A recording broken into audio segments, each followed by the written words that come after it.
और मैत्री मैत्री जब करुणा में परिवर्तित होती है तो वो उसका एक्शन दिखाई देता है।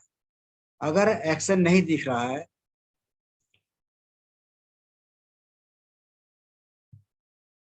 तो वो जो मैत्री है हमारी, वो उसका फिर ये लगता नहीं कि मेरी मैत्री कितनी है कितनी नहीं है।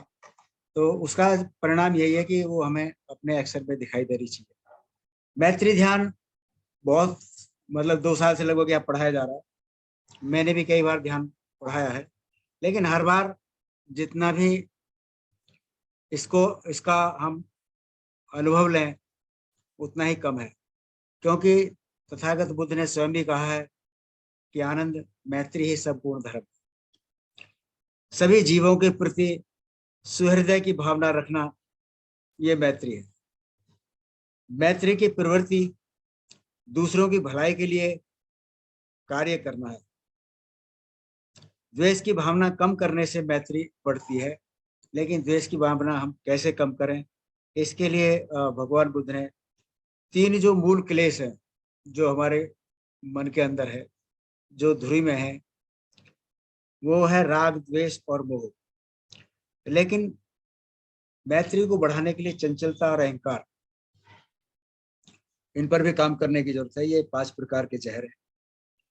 द्वेष खत्म होता है तो सुख की भावना बढ़ती है। मैत्री का मतलब द्वेष रहित भावना। मैं आनंदित हूँ, मैं सुखी हूँ, मैं दुख मुक्त रहूं, मेरा धार्मिक विकास हो, ये ऐसी हम भावना अपने आप से मैत्री की शुरू करते हैं और फिर अंत में शत्रु तक जाते हैं।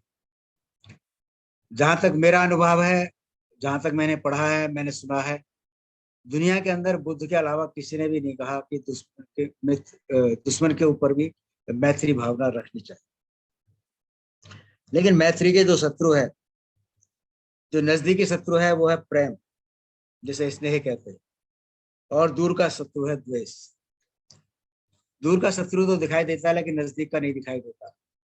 कुछ लोग प्रेम को भी मैत्री समझते हैं, क्योंकि प्रेम जो है 2 लोगों में होने वाली कृति है। यदि तीसरा आदमी व्यक्ति बीच में आ गया तो फिर वो प्रेम ना रह करके वहां द्वेष पैदा हो जाता है। वहां पर बहुत ही संकुचित दृष्टिकोण है। मैं और मेरा, मैं, मेरा, मेरे बच्चे, मेरी पत्नी, मेरे जो है, मैं हूं, मेरी संपत्ति, बहुत ही संकुचित दृष्टिकोण रहता है। लेकिन मैत्री जो है वो एक ऐसी भावना है जो बहुत ही असीम है, जो अनेक लोगों के बीच में संभव है। मैत्री का दृष्टिकोण बहुत ही विशाल होता है। तो ये प्रेम और मैत्री में जो विशेष अंतर है कि मैत्री की विशालता तो असीम है, लेकिन प्रेम जो है मात्र 2 लोगों के बीच में रहता है।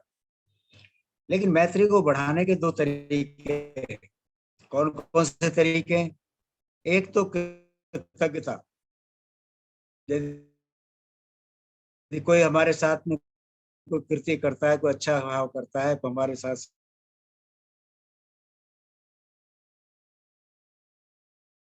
सहयोग करता है, का एक विशेष गुण है। अगर वो क्षमा नहीं करते हैं, क्षमा करने की क्षमता नहीं रखते हैं, तो बहुत जरूरत है मैत्री को बढ़ाने के लिए। एक समय, जिस आदमी के साथ हम मैत्री बढ़ाना चाहते हैं, हमें उसको समय देना चाहिए, उससे मिलना चाहिए, कभी उसके पास जाना चाहिए, कभी उसे अपने पास बुलाना चाहिए, और उसे उसके साथ में हमें संपर्क करना चाहिए। और चौथा जो वो है, वो ध्यान देना चाहिए कि मेरी मैत्री बढ़ रही है या नहीं बढ़ रही। मैं और मैत्री ध्यान पर भी अपना ध्यान देना चाहिए। लेकिन मैत्री बढ़ाने के और भी प्रकार हैं जो लोग करते हैं, जो आमतौर से व्यवहार में दिखाई देती है। लोग अपनी उपयोगिता के लिए मैत्री करते हैं, अपने स्वार्थ के लिए करते हैं। कुछ लोग अपने आनंद के लिए मैत्री करते हैं। अरे यार, वो आदमी बहुत अच्छा, से बात करने बहुत मजा आता है। मेरे साथ भी ऐसे कुछ लोग हैं जब उन्हें गाड़ी में बैठे होते हैं, 2 घंटे का सफर करना होता है, तो चलो दमचारी से बात करते हैं, यार टाइम पास प्रोग्राम। कुछ दिन तो मुझे लगा यार ये लोग तो बहुत अच्छे आदमी हैं, लेकिन बाद में पता लगा कि वो उतने अच्छे ना होकर के वो अपना टाइम पास कर रहे हैं, गाड़ी में बैठे इसलिए वो मुझसे बात करते हैं। उसमें अच्छाई क्या है, यह देखकर मैत्री बढ़ाता है। सुगालवाद में, सुत्त में अच्छा व बुरा मित्र, इसके बारे में विशेष रूप से भगवान बुद्ध ने बताया। और हमें अपनी मैत्री को लगातार नियंत्रित बढ़ाते रहने के लिए ये जरूरी है कि हम उसको करुणा में भी परिवर्तित हो, हमारे मन में दूसरों के प्रति दया की भावना भी पैदा होनी चाहिए। तो हमें पता लग, उसी से हमें ये अंदाज लगता है कि मेरी मैत्री किस स्तर पर है। ये जो मैत्री है ये अपने आप होने वाली कोई कृति नहीं है, इसके लिए प्रयास करना पड़ता है। मैत्री अपने आप नहीं बढ़ती है। कभी कभी मित्रों को मैत्री बढ़ाने के लिए हमें आपस में गिफ्ट भी देते हैं, मिलते भी हैं, समय भी देते हैं, और एक दूसरे के सुख दुख में भी शामिल हैं। मैत्री बढ़ानी है तो मैत्री बढ़ाने से क्या होता है, क्यों बढ़ाते हैं, ये सुख समाधान भी बढ़ते हैं इसके साथ साथ जब हम मैत्री बढ़ाते हैं। क्योंकि मैत्री की अवस्था जब ही बढ़ती है हमारे मन में, जब हमारे मन का द्वेष खत्म हो जाता है। और द्वेष जो है वो जो जहर है हमारे मन का, और द्वेष जब ही खत्म होता है जब हमारे मन के लोभ खत्म हो जाते हैं। जब तक लोभ रहता है तब तक हमारे मन में द्वेष रहता है। तो द्वेष और लोभ क्यों रहते हैं, इसके कारण है अज्ञानता। इसको दूर करने के लिए हमें अपनी मैत्री को बढ़ाने के लिए 4 सम्यक व्यायाम जो है वो करने चाहिए। मेरे मन में जो भी मैत्री की बातें हैं, जिनके प्रति मैत्री की बातें हैं, उनको हमेशा सहेज कर रखना चाहिए, उसको हमेशा बढ़ाना चाहिए। और मेरे मन में जो द्वेष की बातें हैं या किसी के प्रति द्वेष की भावना है, तो जितना हो सके मुझे उससे बाहर निकलना चाहिए, उन्हें जितनी जल्दी हो सके खत्म कर देना चाहिए। जितनी जल्दी हो सके अगर किसी से द्वेष है तो सॉरी भी बोल देना चाहिए, माफ भी कर देना चाहिए। ऐसा कहते हैं कि कभी ऐसा ना हो कि कोई ऐसा समय आ जाए कि हमें माफी मांगने का भी समय ना मिले। मृत्यु हमें कोई ज्यादा समय देगी किसी काम के लिए, वो कोई जरूरी नहीं है, उसका कोई सीमित निश्चित समय नहीं है, हमें पहले आ जाए या दूसरे को पहले आ जाए। तो जितनी जल्दी हो सके, फिर हम जिंदगी भर ये ना पछताते रहें, काश मैंने क्षमा मांग ली होती, मैंने उसको क्षमा कर दिया होता, मैंने माफी मांग ली होती, तो मैं अच्छा रहता। मैत्री के लिए संयम की बहुत आवश्यकता है, सहनशीलता होना चाहिए, सहिष्णुता होनी चाहिए, और क्षमाशीलता, ये गुण होने बहुत जरूरी है। मैत्री बढ़ती है तो कल्याण मित्रता में रूपांतरित हो जाती है। ये मैत्री का एक विशेष गुण है, जिसके साथ हमारी मैत्री बढ़ती है तो हमारी कल्याण मित्रता में रूपांतरित हो जाती है। हम उसके सुख दुख में शामिल होते हैं, वो हमारे सुख दुख में शामिल होते हैं। परात्म समता है और परात्म परिवर्तन, हम दूसरे को अपने आप समझते हैं और अपने आप को दूसरे की जगह देखते हैं, लेकिन परात्म परिवर्तन में दूसरे के दुख को हम अपना दुख समझते हैं और दूसरे के सुख को हम अपना सुख समझते हैं। तो ये ऐसी भावना मेरी है या नहीं है, यह हमें महसूस करना चाहिए। हम धम्म वर्ग में जाते हैं, वहां सीखते हैं कि मैत्री जोड़ने का काम करती है, दो लोगों को आपस में जोड़ती है। लेकिन जब घर पहुंचते हैं तो घर वाले पूछते हैं, अरे अभी तो तुम पढ़ा के आ रहे थे कि मैत्री जोड़ने का काम करती है और तुम मेरे साथ यहाँ लड़ाई कर रहे हो। तो उससे पता लगाता है कि हमारी मैत्री कितनी गहरी है, केवल ऊपर की है। ऐसा क्यों होता है, क्योंकि हम मैत्री के ऊपर जो भी कुछ बोलते हैं वो पढ़ा पढ़ाया या रटा रटाया बोल देते हैं, और हमें लगता है कि हमने मैत्री के ऊपर बहुत अच्छा परिवर्तन दे दिया, इसलिए हमारे जीवन में मैत्री का परिवर्तन नहीं आता है, हमारे जीवन में बदलाव नहीं आता है, और हमारे मन में जो द्वेष की भावना है उसमें कमी नहीं आती है, और हमारे जीवन में जो सुख आने चाहिए थे वो नहीं आते हैं। भगवान बुद्ध ने बताया कि जो लोग मैत्री का पालन करते हैं उन्हें 11 सुख इसी जीवन में मिलते हैं। आनंद की नींद सोता है, आनंद की नींद उठता है, किसी से कोई उसका बुरा नहीं कर सकता है, जहर से उसकी मृत्यु नहीं होती है, हथियार से उसकी मृत्यु नहीं होती है। इस तरह से 11 बातें उन्होंने बताई है। मैत्री जब भी बढ़ती है तो पूरी तरह से खुले हो जाते हैं। हम अपने बीच में और मित्र के बीच में कोई भेद नहीं रखते हैं। बहुत सारे मेरे मित्र हैं, अभी कल एक मेरा मित्र बात कर रहा था, देख रहे हो मैं आपके सामने ना सारी बातें खुल के कर लेता हूँ, किसी और के सामने नहीं करता हूँ। मैंने कहा हाँ, अच्छी बात है। तो मैं समझ रहा था कि मैत्री फलीभूत हो रही है, उसे मेरे ऊपर भरोसा हो रहा है कि ये जो मेरे मित्र हैं, मैं इसे जो भी बात कहूंगा वो मैं अपने आप से ही कह रहा हूँ, किसी दूसरे से नहीं कह रहा, वो बात तीसरे आदमी तक नहीं पहुंचेगी। तो इतना भरोसा होता है मैत्री में। आत्मविश्वास को बढ़ाना मैत्री बढ़ाने के लिए बहुत जरूरी है। मेडिटेशन को समय देना पड़ता है, खुद को सेल्फ क्रिटिसाइज करना बंद करना होता है, अपनी आलोचना बंद करनी चाहिए, अपने प्रति प्रमाणिक रहना है। ऐसा करना अपने प्रति संतोष महसूस करते हैं। यह मैत्री भावना बढ़ाने के लिए जरूरत है। स्वयं के प्रति मैत्री, संतुष्टि की भावना को बढ़ाना। संतुष्टि की चाबी स्वयं के पास होना। यह नहीं कि दूसरे ने कुछ कह दिया और मैं तुरंत ही असंतुष्ट हो गया, मैं द्वेषपूर्ण हो गया और उससे मेरा मन बहुत खिन्न हो गया, और वहां पर हो सकता है कि वाणी भी मेरी जो है असंयत हो जाती है।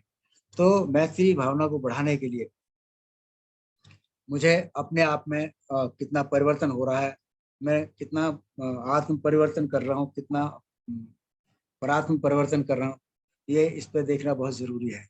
क्योंकि मैत्री जो है कोई ऐसी चीज नहीं है जो अपने आप होने वाली चीज है, इसको करने के लिए प्रयास करने पड़ते हैं।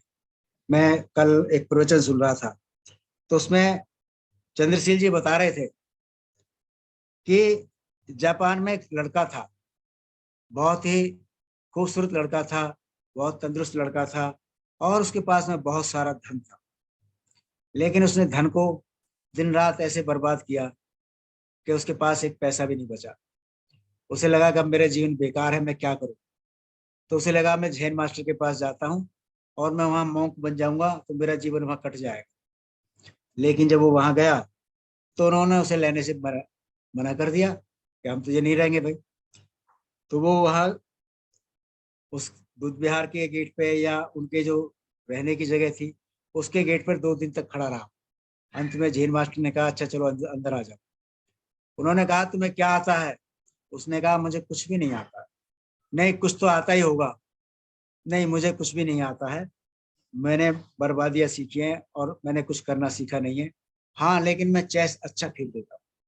अच्छा, ठीक है, तो आप चेस खेल लेते हो, तो वहाँ चेस की तो बिछाई गई। और वह एक बहुत वयोवृद्ध भिक्षु थे, जिनकी उम्र 50-60 साल या 70 साल रही होगी, और वो भी चेस खेलने के मास्टर थे।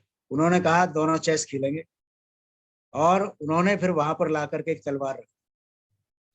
इस चेस के खेल में जो भी हार जाएगा मैं उसका सर धड़ से अलग कर दूंगा। तो अब जो है चेस खेलने में जो ध्यान लगने वाला था, चेस खेलने में ज्यादा और अपनी जान बचाने में ज्यादा लगता है। भाई कैसे भी करके जान बचानी है, पूरी एकाग्रता है, नहीं तो धड़ जो है कट जाएगा। पूरी एकाग्रता के साथ में उसने चेस खेलने शुरू कर दी। और वो वयोवृद्ध मास्टर जो थे वो उसके ऊपर हावी पड़ रहे थे, और वो लड़का हारने जा रहा था। उसे पसीना पसीना हो गया, और उसने दिमाग लगा करके अपने खेल को जीतने की स्थिति में ले आया। अब उसे रह गया कि 2-4 चाल चलने के बाद में मैं जीत ही जाऊंगा। लेकिन उसकी नजर जैसे ही वह वृद्ध बुजुर्ग के ऊपर पड़ी, उसका मन कांपने लगा।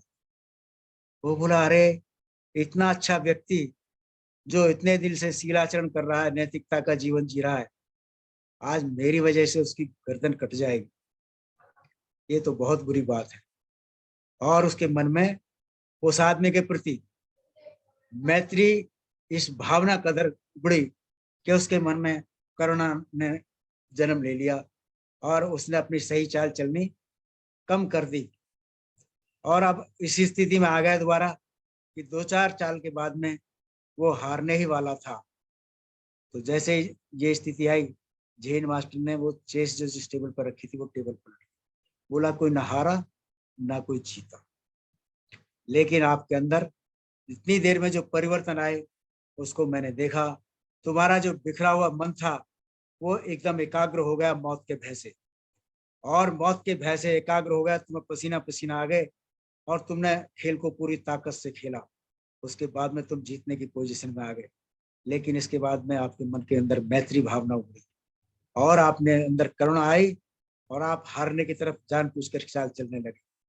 तो मैत्री की कितनी ऊंची महत्ता है कि आदमी अपने मित्र को बचाने के लिए अपने गर्दन भी कटवा सकता है, धन संपत्ति और बाकी चीज तो बहुत दूर की बात है। आप इससे एक छोटा सा उदाहरण था ये जो मैंने आपके सामने रखने की कोशिश करी। तो हम कहाँ हैं मैत्री में, और हमारा जो चंद्रशील जी बताते हैं कि हमारा उद्देश्य की स्पष्टता है क्या, मेरे जीवन का उद्देश्य क्या है, कि मेरे जीवन का उद्देश्य है बुद्धत्व प्राप्त करना, निर्वाण प्राप्त करना, बुद्ध बनना। तो क्या उसके बुद्ध बनने के लिए, बुद्धत्व की प्राप्ति करने के लिए, क्या मेरे दिखावे की मैत्री मेरे को वहां तक ले जा सकती है? वो किस स्तर की मैत्री रहेगी, उसमें लेस मात्र भी एक दाग भी नहीं होना चाहिए दिखावे का। वो मैत्री मन से होनी चाहिए, हृदय की गहराइयों से होनी चाहिए, दूसरे को भी अपने मैत्री के अपने समान ही समझना चाहिए। इसलिए तो भगवान बुद्ध ने कहा है कि धम्म का जो मार्ग है वो मैत्री का मार्ग, दंड मार्ग नहीं है। तो कभी भी अगर मेरे मन में लेस मात्र भी दंड मार्ग की भावना आ रही है या दूसरों के प्रति द्वेष की भावना आ रही है, तो ये समझ सकता हूं मैं कि अभी मेरी मैत्री शुरू ही नहीं। जब तक द्वेष मेरे मन में है, जब तक द्वेष रहेगा, तब तक मैत्री वहां कल विकसित नहीं हो सकती। और हमने अपने मन में, अपने आप में अगर मैत्री को विकसित करना है तो द्वेष को पूरी तरह से समाप्त करना होगा। उसको, द्वेष को अगर समाप्त करना है तो हमने क्या करना चाहिए? ऐसे बताते हैं 10 अशुभों पर ध्यान करना चाहिए।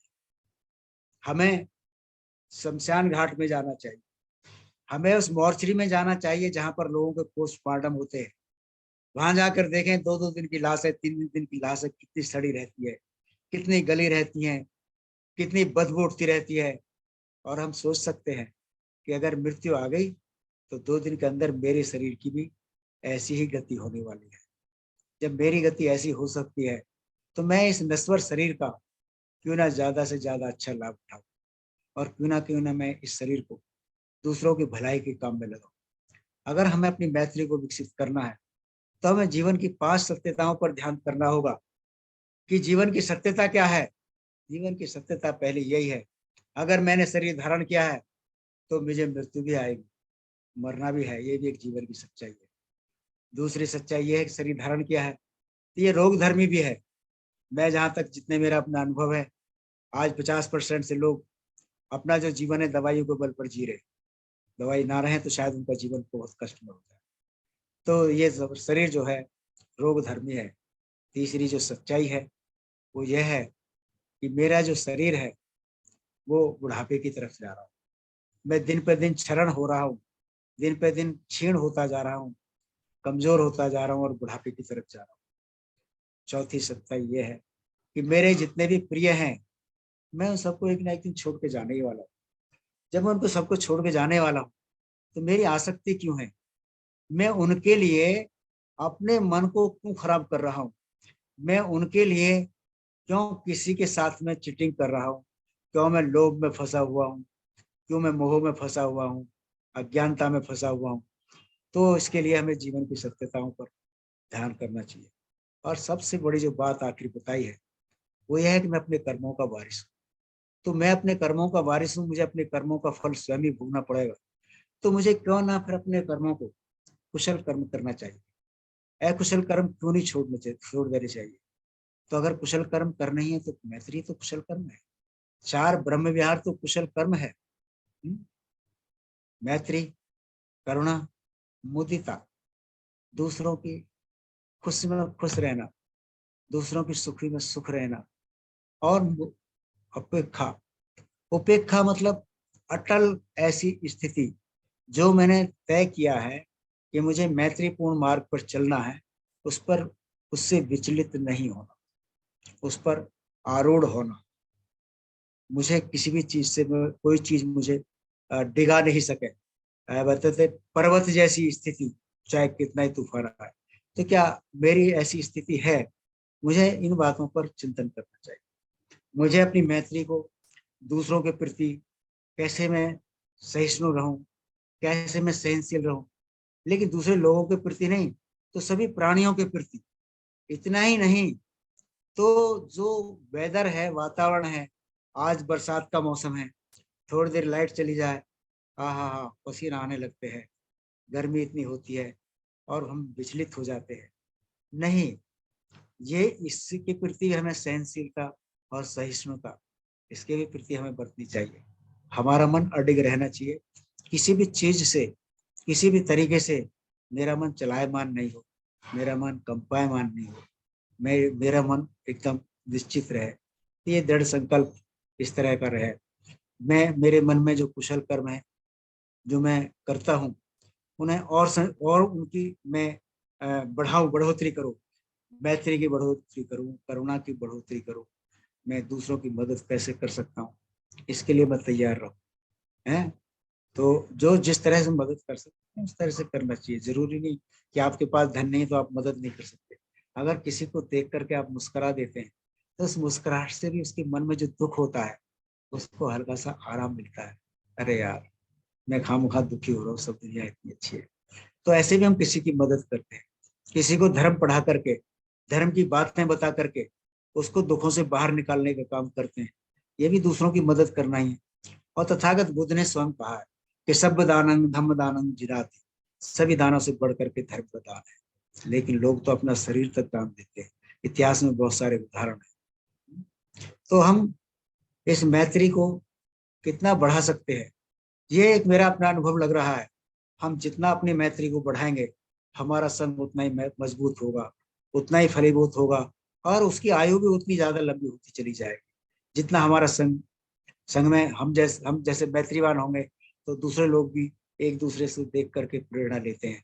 यार देखो ये किसका व्यवहार कैसा है, इसकी वाणी कैसी है, ये बात करने में कितना अच्छा रहता है, इसकी जब भी बात करो तो मुस्कुराहट रहती है चेहरे पर। तो ऐसा अगर हम व्यवहार करते हैं, लेकिन हम क्या करते हैं कि स्वयं को न देख करके दूसरों को देखते हैं। धर्म हमें सिखाता है कि हमें इंट्रोवर्ट्स होना चाहिए, अपने मन के अंदर जाके देखना चाहिए।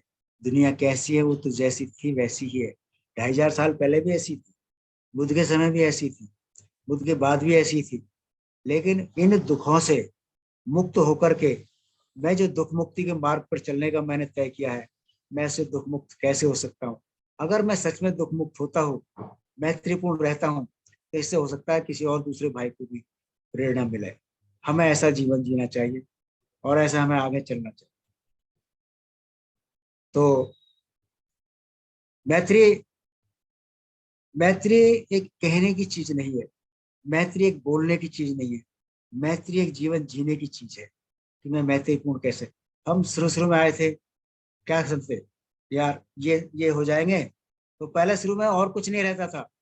ये जो धम्मित्र हैं या नीला कुर्ता पहनते हैं, यार काश वो दिन कब आएगा जब हम भी मित्र बनेंगे, धम्मित्र बनेंगे, वो नीला कुर्ता हमें भी पहनने को मिलेगा। जब किलो नीला कुर्ता मिल गया, धम्मित्र बन गए, फिर जीएफआर में चले गए 1 साल के अंदर ही।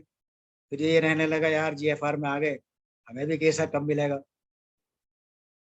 तो शिविरों की गिनती के लिए शिविर किए गए, लेकिन वो जो धर्मचारी जिस तरीके से पढ़ाते थे, कुछ ना कुछ तो माइंड में रहता है।